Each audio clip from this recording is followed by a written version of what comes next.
Hello दोस्तों, मैं हूं विकास सिंह और आज मैं आपको मिलवाने वाला हूं मेरे टीचर जिनसे मैंने सारी प्रोग्रामिंग लैंग्वेजेस सीखी जो आप लोगों को पढ़ाता हूं, चाहे सी हो, सी प्लस प्लस हो, जावा हो, डेटा स्ट्रक्चर हो और पाइथन लैंग्वेज हो। तो इंडिया में आज के समय पे ऐसा कोई बहुत मुश्किल से ही मिलेगा कोडिंग में कि जो सर को नहीं जानता होगा। तो आज मेरे साथ है सौरभ शुक्ला सर। तो सर, मैं आपसे आज आपके पास आया हूँ आपसे मिलने के लिए, नासिक से बहुत खुश हूँ। मैंने सोचा आपसे कुछ बातें करूंगा और आपसे कुछ सवाल भी पूछूंगा आपके लाइफ के बारे में, आपने शुरुआत कैसे की थी, क्या किया था। उसके बाद भी मेरे पास बहुत सारे सवाल है, मैं आपसे सवाल पूछने वाला हूँ। तो सबसे पहले तो विकास बहुत बहुत धन्यवाद कि ये एक सेटअप जमाया आपने। और भोपाल में मैं रहता हूँ और विकास मेरे से मिलने के लिए दूसरी बार आए हैं और मुझे बहुत अच्छा लग रहा है इनके साथ स्क्रीन शेयर करते हुए। तो थैंक यू सो मच। और जब इन्होंने कहा कि ये थोड़ा बहुत सीख के और काम कर रहे हैं, ये एक्चुअल में बहुत अच्छा काम कर रहे हैं। काफ़ी सारे स्टूडेंट्स को पढ़ाते हैं नासिक में, ऑफलाइन ऑनलाइन दोनों मोड में पढ़ाते हैं। एंड अमेजिंग, मुझे उनके जर्नी देखकर बहुत अच्छा लगता है। Thank you sir. सर, मैं आपसे कुछ सवाल पूछने वाला हूँ। तो सबसे पहले मैं ये जानना चाहता हूँ सर, आपने जब अपना कॉलेज, जैसे आपने बताया है वैसे अपने वीडियोस में भी आपको सब जानते ही हैं कि आपने एमसीए किया था भोपाल से। तो उसके बाद आपने कैसे अचानक सोचा कि नहीं, मुझे अभी कोडिंग में ही जाना है और बच्चों को ही पढ़ाना है। तो आपके दिमाग में ये कैसे आया? शायद इसके बीज ना बहुत पहले बो दिए गए थे जब मैं 10th स्टैंडर्ड में था, क्योंकि थोड़ी फाइनेंशियल कंडीशन खराब थी तो ट्यूशंस पढ़ाना स्टार्ट कर दी थी मैंने 10th स्टैंडर्ड में। 10th में? तो 10th में मैं 9th तक के बच्चों को पढ़ा रहा हूँ और 100 रुपए ट्यूशन के मिलते थे। उस समय? बट वो 100 रुपए बहुत मायने रखते थे क्योंकि वो आपकी पॉकेट मनी होती थी, आपके ऊपर और कोई जिम्मेदारी नहीं होती थी। लेकिन आपको पहली बार पैसे की पावर पता चल रही थी सही है। कि आप अपनी मर्जी से कुछ खरीद खरीद सकते हो उससे, सकते हैं। भले ही वो बहुत छोटा अमाउंट होगा। लेकिन इवेंचुअली वो ट्यूशंस पढ़ाते पढ़ाते पढ़ाते टीचिंग में अपने आप एक इंटरेस्ट भी डेवलप हो गया। हाँ। एंड एक फनी इंसिडेंस मैं बताऊं आपको कि जब मैं कॉलेज में था और कैंपस प्लेसमेंट होता है और हाँ। कंपनीज आती हैं, हाँ। तो एक्सेंचर कंपनी का इंटरव्यू राउंड चल रहा था। तो उन्होंने मेरे से पूछा था व्हाट इज योर एम। हम्म। ये ऐसा सवाल है, मेरे ख्याल से हर कोई जो इंटरव्यू की प्रिपरेशन करता है वो तैयारी करता है इस सवाल की। हाँ। बट किसी वजह से मैंने कोई तैयारी करी नहीं थी। मैं जब कंपनीज आ रही थी उसके एक दो दिन पहले कुछ प्रोजेक्ट्स वगैरह बनाने में हम लोग बिजी थे। हाँ। तो मैंने बिना प्रिपरेशन के कारण हम्म। जो दिल से दिमाग में आया वो मैंने बोल दिया। मुझे पढ़ाना अच्छा लगता है और मैं चाहता हूँ कि मैं ज्यादा से ज्यादा लोगों को पढ़ाऊं। पढ़ाओ।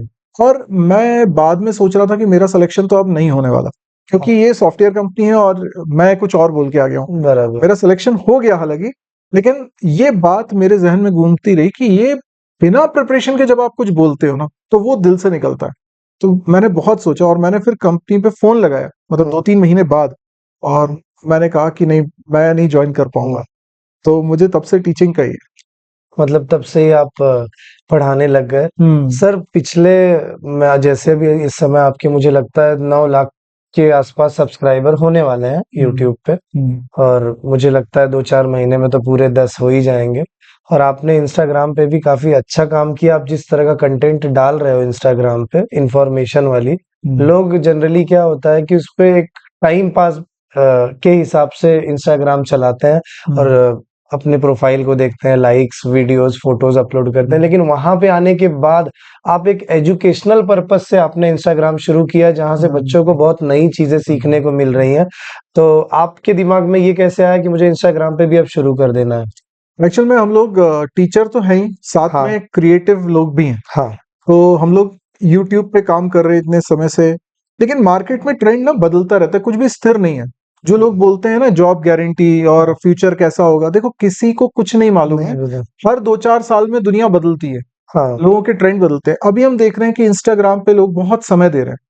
अब ये बोलने की बजाय बच्चों को कि भाई इंस्टाग्राम से दूर रहो, क्यों ना ये हो कि हम इंस्टाग्राम पे उन्हें वो कंटेंट प्रोवाइड कर दें जो उनके काम का हो। काम का हो। तो ये सोचकर मैंने इंस्टाग्राम पे कंटेंट अपलोड करना चालू किया और बहुत अमेजिंग रिस्पांस स्टूडेंट्स का आ रहा है। तो हमें भी मोटिवेशन मिलता है कि चलो बनाते हैं। सही है। तो मैंने देखे आपके बहुत सारे वीडियोस देखे, उसमें आप अलग अलग नई टेक्नोलॉजीज के बारे में बताते हो, फ्यूचर के बारे में बताते हो। आप जो जैसे नए स्टूडेंट्स हैं कोई भी स्टूडेंट हो, वैसे आपके पास एक बार पढ़ता है तो सारी चीजें सीख ही जाता है। तो नए स्टूडेंट्स को क्या सजेस्ट करोगे कि वो शुरुआत कैसे करें? क्योंकि जनरली मैं भी पढ़ाता हूँ बच्चों को, तो सारे स्टूडेंट्स मेरे से एक ही सवाल पूछते हैं कि कोडिंग की शुरुआत कैसे करें? हमसे लॉजिक लगता नहीं, हम लॉजिक बना नहीं पाते। प्रोग्रामिंग तो सीख जाते हैं, लेकिन जब हमें कहा जाता है कि कोई प्रोग्राम बनाओ तो हम प्रोग्राम बना नहीं पाते। तो उसके लिए आप सजेस्ट कैसे करोगे बच्चों को? देखिए विकास जी, अभी क्या होता है ना कि पहले इंफॉर्मेशन का अभाव था, एक समय ऐसा था। आज इंफॉर्मेशन की अधिकता के चलते परेशानी है। हाँ। इतने सारे इन्फ्लुएंसर्स हैं, सब लोग अलग अलग चीजें बोल रहे हैं, तो स्टूडेंट हो जाता है कंफ्यूज कि मुझे कहाँ से शुरुआत करनी है, किसमें अच्छा करियर बनेगा मेरा। वो परेशान है। हम एआई की बात सुनते हैं, मशीन लर्निंग की बात सुनते हैं, ब्लॉकचेन की बात सुनते हैं, नए नए टर्म्स हम लोग सुनने लगते हैं और ऐसा लगता है कि सब कुछ अब बदल गया है और पुरानी चीजें अब पढ़ने की जरूरत नहीं है, सब कुछ नया करना चाहिए। चल में ये बहुत बड़ी गलतफहमी है और ये मिसगाइडेंस। हमेशा फंडामेंटल से स्टार्ट करना है। सी लैंग्वेज से स्टार्ट करिए, सी प्लस प्लस करिए, डेटा स्ट्रक्चर करिए, यहीं से शुरुआत करनी है। चाहे आपको कहीं पर भी प्रोग्रामिंग में, कंप्यूटर में करियर बनाना हो, आपको शुरुआत यहीं से करनी है। दूसरी चीज, पेशेंस की कमी है अभी स्टूडेंट्स में। बहुत जल्दी सफलता चाहते हैं, उस पे वर्क नहीं करते। पहले कोई भी सक्सेसफुल इंसान को अगर आप देखते हो और उसको एडमायर करते हो, तो ये भी देखो कि उसकी जर्नी कितनी लंबी और कितनी स्ट्रगल वाली थी। तो वो हमको भी करना है, वो हार्डवर्क हमको भी करना है। तो शुरुआत में प्रोग्रामिंग स्किल इसलिए भी डेवलप नहीं हो पाती क्योंकि वो उतना हार्डवर्क नहीं करते और जल्दी रिजल्ट एक्सपेक्ट करने लगते हैं। दूसरा, एक टेक्निक भी होती है जिसको टीचर के गाइडेंस में वो सुधार सकते हैं। आपको मालूम होगा, लॉजिक बिल्डिंग का कोर्स मैंने यूट्यूब पे फ्री प्रोवाइड किया हुआ है और प्लेलिस्ट है पूरी, अभी भी कोई भी स्टूडेंट उसको देख सकता है। और वो प्लेलिस्ट अपने आप में इसलिए यूनिक है क्योंकि सभी लोग प्रोग्रामिंग लैंग्वेजेस पढ़ाते हैं, लॉजिक बिल्ड करने की टेक्निक्स कोई नहीं पढ़ाता। और मैं हमेशा से इस तरह का टीचर रहा हूं कि मैं एनालाइज करता हूं कि स्टूडेंट को क्या प्रॉब्लम जा रही है, कहाँ प्रॉब्लम जा रही है और कैसे वो इंप्रूव कर सकता है। तो एक साइंटिफिक अप्रोच उसके लिए डेवलप करने की जरूरत थी और उसी के हिसाब से प्लेलिस्ट मैंने बनाई थी। तो अगर किसी ने नहीं देखी हो तो उसको चेक करिए और मेरे ख्याल से इससे प्रॉब्लम आपकी सॉल्व हो जाएगी 100%। हाँ, एक बात और मैं सर के बारे में बताता हूँ कि सर जो स्टॉक जैसे बड़े प्लेटफॉर्म पे भी जा चुके हैं। सर अभी बीच में रिसेंटली फरवरी में एक यूट्यूब का बहुत बड़ा इवेंट हुआ था जहाँ पे सर को इनविटेशन मिला था और सर ने मुझे भी बोला था कि तुम आ जाओ विकास। मैं भी गया था, सर ने बुलाया था इसलिए मैं गया था वहाँ पे। और इवेंट काफी अच्छा था। वहाँ पे सबको जो अच्छा काम कर रहे हैं यूट्यूब पे उन्हें अवार्ड्स भी मिल रहे थे। फिर उनका स्वागत किया जा रहा था। तो सर के साथ साथ मैं और टीचर से भी मिला था वहाँ पे, काफी अच्छे टीचर्स थे। और लगभग यूट्यूब पे बहुत सारे लोग सर को जानते हैं। आज जो यूट्यूब पे इतने लोग हैं बड़े बड़े, बहुत सारे लोग सर को जानते हैं। तो एक ये चीज मुझे बहुत अच्छी लगी थी। और सर कंटिन्यूअसली अच्छा काम कर रहे हैं, आप लोगों के लिए अच्छी चीजें आपको दे रहे हैं और मैं उनसे सीखता हूँ। बहुत सारी चीजें मैंने उनसे सीखी और आज मैं भी जो कर रहा हूँ उनसे इंस्पायर होके बहुत सारी चीजें मैं भी कर रहा हूँ। एक और बच्चों के दिमाग में डाउट होता है, जनरली मुझे हमेशा बच्चे एक सवाल पूछते हैं कि प्रोजेक्ट हम कैसे बनाएं कॉलेज लाइफ में। थर्ड ईयर में जब बच्चे चले जाते हैं या लास्ट ईयर में होते हैं, तो उन्हें ना प्रोजेक्ट जनरली वो खरीदते हैं कि चलो नहीं खरीद लेते हैं, कॉलेज में काम निपटा लेंगे, बाद में जॉब का देखा जाएगा। और उसके बाद उन्हें जॉब्स नहीं मिलती क्योंकि वो प्रोजेक्ट खरीद के अपनी एग्जाम दे देते हैं। तो आपके हिसाब से आपको क्या लगता है कि कौन सा प्रोजेक्ट उन्हें बनाना चाहिए इस समय 2023-24 के हिसाब से? मैं आपसे सवाल पूछूंगा कि बच्चों ने कौन सा प्रोजेक्ट बनाना चाहिए कि उनकी प्लेसमेंट आसानी से हो। बड़ा एक प्रोजेक्ट बड़ा बनाया जाए या फिर 2 3 4 छोटे छोटे बनाए जाए? इस पे आपको क्या लगता है? बहुत ही अच्छा सवाल है और ये स्टूडेंट्स के लिए जानने की चीज है, आप समझिए अच्छे से। क्या होता है कि जब आपको किसी भी सेमेस्टर में प्रोजेक्ट बनाना है, कंपलसरी है, तो आप सोचते हैं उसका टाइटल। तो जब आप टाइटल सोचते हैं तो वो फैसिनेटिंग होना चाहिए, अच्छा सुनाई में आना चाहिए। आप टीचर के पास जाते हैं, वो बोलते हैं नहीं नहीं ये वाला नहीं चलेगा, थोड़ा और अच्छा वाला लेकर आओ। तो ये फोर्स होता है। तब आप बढ़ा चढ़ा के खूब तगड़ा टॉपिक ले लेते हो और फिर वो बनता नहीं है आपसे। और जब बनता नहीं है तो फिर आपको मजबूरन लास्ट डे में जाके खरीदना पड़ता है क्योंकि आपको वो एक फॉर्मेलिटी पूरी करनी है।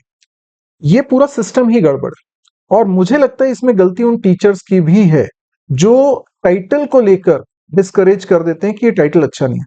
मैं कहता हूं एक कैलकुलेटर बनाने जैसा simple program, tic tac toe बनाने जैसा सिंपल प्रोग्राम उस बच्चे के लिए तो पहली बार है तो वो उतना ही टफ होगा ना। चाहे कितना बड़ा प्रोजेक्ट किसी एक बड़े प्रोग्रामर के लिए टफ होगा, तो वो अभी नया है, उसको तो आप एक बेसिक सा प्रोजेक्ट भी दे दोगे तो वो बहुत बड़ा है। टीचर को कभी डिस्करेज वहां पे नहीं करना चाहिए, बल्कि बोलना चाहिए कि यही बनाओ, तुम टिक टैक तो बनाओ, क्योंकि तुमसे बनेगा तो तुम्हारा कॉन्फिडेंस आएगा। नहीं बनेगा, तुम कहीं से कॉपी पेस्ट करोगे क्योंकि तुम्हें फॉर्मेलिटी पूरी करनी, तुम्हारा कॉन्फिडेंस कैसे बढ़ेगा? तो ये जरूरी है कि शुरुआत में हम 8-10, थोड़े बहुत नहीं बोल रहा हूँ, 8-10 प्रोजेक्ट ऐसे बनाएं जो बहुत सिंपल है, बहुत कॉमन है। लोग बोलते हैं लाइब्रेरी मैनेजमेंट सिस्टम मत बनाओ, बहुत सिंपल है। अरे सिंपल उनके लिए जिन्होंने 10 प्रोजेक्ट बना लिए, मैं तो पहली बार बना रहा हूं, तो मेरे लिए तो वो भी टफ है। तो वो भी बनाना है, और जब वो बनाना है तो मैं कह रहा हूं फर्स्ट ईयर से बनाना है। क्यों हम इस बात का वेट कर रहे हैं कि करिकुलम में बोलेंगे तब हम बनाएंगे? आप फर्स्ट ईयर से बनाइए। जो लैंग्वेज सीख रहे हैं उसमें बनाइए, सी सीखा सी में बनाइए, C++ सीखा उसमें बनाइए, जावा सीखा जावा में बनाइए, पाइथन सीखा पाइथन में बनाएंगे। और जब हम 2-4 प्रोजेक्ट बना लेते हैं ना, तो हमारा जो कॉन्फिडेंस आता है उससे आइडियाज भी आते हैं कि अब और क्या बना सकते हैं। तो धीरे धीरे करके लेवल बढ़ता है। मैं गारंटी दे रहा हूं, अगर आप 10 प्रोजेक्ट बनाने के बारे में सोचते हैं, तो जो आखिरी ये 3 प्रोजेक्ट होंगे वो ऐसे होंगे जिसको आप शोकेस कर सकते हो अपने रिज्यूम में, ताकि आपको जॉब आसानी से मिले। आपके जो पहले 3 प्रोजेक्ट होंगे वो बताने में भी आपको शर्म आएगी कि अरे कितना सिंपल प्रोजेक्ट है, लेकिन एक्चुअल में आपकी जर्नी वहीं से स्टार्ट होती है, तो उसको आप मिस मत करिए। हम्म। नहीं, सही है। आप बोल रहे हो कि बच्चों ने पहले छोटे-छोटे प्रोजेक्ट्स बनाने चाहिए, बिल्कुल सही है। एक बार छोटे-छोटे प्रोजेक्ट्स बना के जब वो अच्छे बन जाएँ तो किसी बड़े प्रोजेक्ट पे काम कर सकते हैं वो। बिल्कुल। सर, एक सवाल मुझे और पूछना है कि जैसे आईटी इंडस्ट्री में अब हर कोई आना चाहता है, चाहे वो बीकॉम का हो, बीए का हो, मैकेनिकल इंजीनियरिंग है, मतलब नॉन आईटी के सारे स्टूडेंट्स आना चाहते हैं इस समय आईटी इंडस्ट्री में। तो मुझे आपसे ये पूछना है कि आप उनको कैसे सजेस्ट करोगे, उनको शुरुआत कैसे करनी चाहिए और वो अपने लाइफ में आगे कैसे बढ़ सकते हैं? पहली बात तो ये है कि जब स्टूडेंट कंफ्यूज होता है कि मेरा कंप्यूटर्स बैकग्राउंड नहीं है, मैं नॉन कंप्यूटर्स ब्रांच से हूँ, तो भाई देखो, बचपन से तो कोई सीख के पैदा हुआ नहीं है, ठीक है? कई लोग बोलते हैं मेरा मैथ्स का बैकग्राउंड नहीं है। अरे भाई 10th तक तो मैथ्स सबने पढ़ी ना, सबने इक्वली पढ़ी है। ऐसी कंप्यूटर्स के साथ है। सबको, आप क्या सोच रहे हो जो कंप्यूटर साइंस लेके बैठे हैं उनका बहुत नॉलेज है? कुछ नहीं है। जो पढ़ेगा उसको नॉलेज होगा। ब्रांच से कोई फर्क नहीं पड़ता। कॉलेज में कोई ऐसी स्टडी नहीं हो रही है कि आपको बहुत गीक बना देंगे, ऐसा कुछ नहीं है।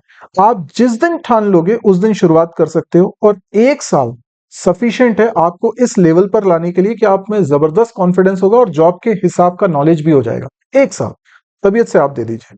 तो कोई भी स्टूडेंट नॉन कंप्यूटर्स बैकग्राउंड का भी है, सी लैंग्वेज से शुरुआत करिए। C++ DSA 6 महीने के अंदर आप कंप्लीट कर सकते हैं। अगले 6 महीने में आप वेब डेवलपमेंट या मोबाइल एप्लीकेशन डेवलपमेंट को सीखिए, उसमें कुछ प्रोजेक्ट्स बनाइए। दैट्स इट, आपकी एक बेसिक लेवल कंप्लीट हो गया है। आपको बेसिक लेवल का जॉब भी अच्छे से मिल जाएगा, मतलब अच्छा डिसेंट जॉब मिल जाएगा। अब आप कितने एम्बिशियस, उस पर डिपेंड करता है कि आपको और क्या लर्निंग करनी है, कितना और समय देना है, और क्या क्या अपने प्रोफाइल में ऐड ऑन करना है। मतलब आप कितना भी सीखो, देखो एक नॉलेज होता है, आप कितना भी लो, कभी वो कभी ना कभी आपकी लाइफ में ज़रूर काम आता है।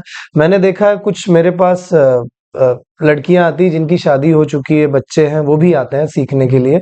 तो बोलते हैं हमें सीखना है, आगे हम जॉब करना चाहते हैं, ऐसे भी आते हैं, करते भी हैं।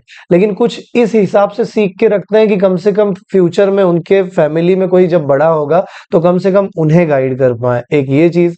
दूसरी चीज, नॉन आईटी वालों का मुझे सर से एक चीज और याद आई कि नॉन आईटी में ना 7th 8th के भी बच्चे अब प्रोग्रामिंग सीख रहे हैं। तो फिर नॉन आईटी का तो कोई सवाल ही नहीं है, वो कैसे सीख रहे हैं फिर? तो मैटर करेगा ही नहीं कि आप कौन से फील्ड से हो, इससे कोई भी संबंध नहीं है। आप कोई भी किसी भी एज से शुरू कर सकता है। एटलीस्ट बेसिक थोड़ा सा आपको प्लस माइनस ये सब भी पता होगा तो भी बहुत है। और वैसे भी कंप्यूटर में जब कोई पहली बार एडमिशन लेता है तो नॉन आईटी वाला ही तो होता है ना, पहली बार वो भी तो सी प्रोग्रामिंग सीखता है। तो इसके लिए ये भी कोई बहुत चीज सही नहीं मुझे लगती। तो कोई भी कर सकता है, मैं तो यही कहूंगा।